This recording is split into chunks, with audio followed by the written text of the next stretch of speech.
आम आदमी पार्टी के साथ राज्यसभा सांसदों के भाजपा में विलय पर दिल्ली की विपक्ष नेता और आप पूर्व मुख्यमंत्री आतिशी ने कहा, कल राज्यसभा सचिवालय द्वारा जारी विलय अधिसूचना गैर कानूनी और असंवैधानिक है। सर्वोच्च न्यायालय की संविधान पीठ ने स्पष्ट आदेश पारित किए हैं और यह संविधान में स्पष्ट रूप से लिखा है।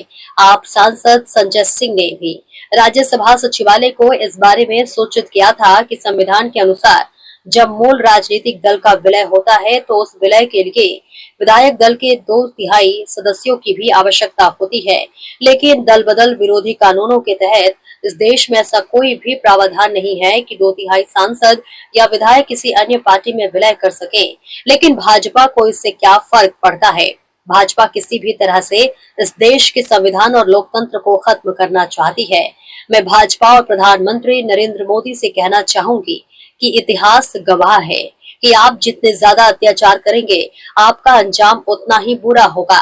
ये स्पष्ट है कि भाजपा और मोदी जी की राजनीति के अंत का समय निकट है, इसलिए उनके अत्याचार बढ़ गए हैं। लेकिन इस विश्व के इतिहास में जब भी अत्याचार बढ़े हैं, उन्हें समाप्त करने के लिए कोई ना कोई जरूर आया है।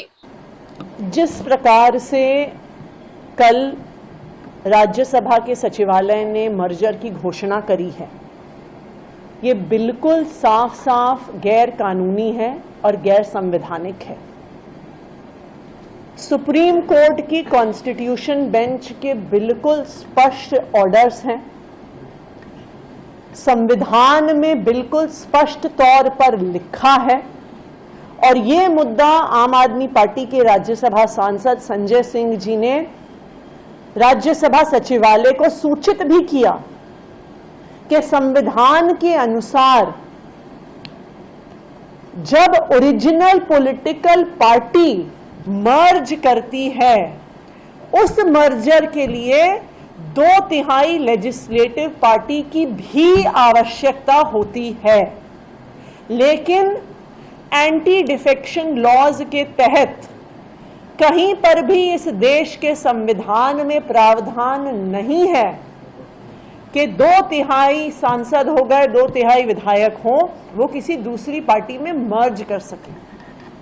लेकिन भारतीय जनता पार्टी को क्या फर्क पड़ता है?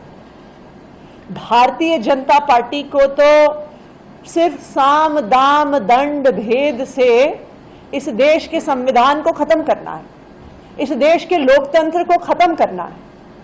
आप एक तरफ देखिए, पश्चिम बंगाल में हम देख रहे हैं कि किस तरह से इलेक्शन कमीशन का दुरुपयोग करके किस तरीके से लाखों वोट काट काट कर चुनाव जीतने की कोशिश हो रही है। एक तरह से उस इंस्टीट्यूशन का मिसयूज हो रहा है। हमने देखा है कि किस तरह से सीबीआई और ईडी का मिसयूज लगातार भारतीय जनता पार्टी की केंद्र सरकार करती रही है। तो ये बिल्कुल साफ है कि बीजेपी का एक ही मकसद है कि हर इंस्टीट्यूशन को गलत तरीके से इस्तेमाल करके, अपनी गुंडागर्दी के लिए इस्तेमाल करके उनको लोकतंत्र को खत्म करना है। उनको कोई फर्क नहीं पड़ता कौन चुन के आया, कैसे चुन के आया, जनता ने अपना जनादेश किसको दिया, अपना वोट किसको दिया। उनको बस तोड़ फोड़ के माध्यम से, खरीद फरोख्त के माध्यम से, साम दाम दंड भेद के माध्यम से बस अपनी सरकार बनानी है और अपनी सरकार चलानी है। लेकिन मैं बीजेपी को बता दूं, मैं प्रधानमंत्री नरेंद्र मोदी जी को भी बता दूं कि दुनिया का इतिहास बताता है कि जितना ज्यादा अत्याचार करोगे उतना बुरा अंत होगा।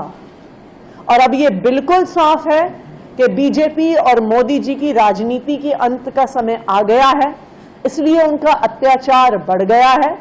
लेकिन इस दुनिया के इतिहास में जब जब भी किसी का अत्याचार बढ़ा है तो उस अत्याचार को खत्म करने वाला पैदा हुआ है।